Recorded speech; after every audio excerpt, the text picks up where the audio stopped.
If we ever broke up, I'd never be sad. Think about everything that we had if we ever broke up. The rear panel of the Galaxy S23 Ultra does not feature a projecting camera housing. An alternative, cleaner, more minimalist style is achieved by placing each camera in its own circular cutout. The selfie camera features an Infinity O cutout in the display. The physical keys are on the right edge of the phone, while the lower edge of the gadget contains a speaker grill and USB-C port. The Qualcomm Exynos dualism might be eliminated with the Galaxy S23 Ultra's inclusion of a Snapdragon processor in every market. The Snapdragon 8 Gen 2 processor, which was produced on a 4nm node, powers the new flagship.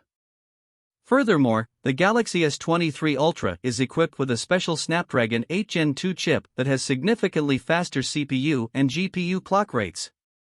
Other hardware specifications include 256GB, 512GB, or 1TB of UFS 4.0 storage, as well as 8/12GB of LPDDR5 RAM. Support is provided for GPS, GLONASS, Beidou, and Galileo. The smartphone supports one eSIM and has two traditional SIM slots. Its 5000 mAh battery can be charged quickly at 45W. Wi-Fi 6E, Bluetooth 5.3, and 5G are features for connectivity. The 200MP primary camera on the Galaxy S23 Ultra is a first for a Samsung flagship device. The f/1.7 aperture, 85-degree field of view, and enhanced image stabilization are all present. The new ISOCELL HP2 sensor, which was unveiled in January 2023, is the basis for the shooter.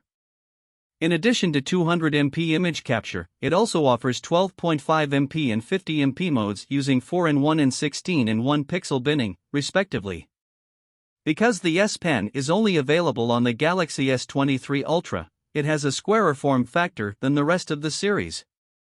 Only slightly curved, the back panel and display follow the side edges. The S23 Ultra is flatter than the previous Galaxy Note models.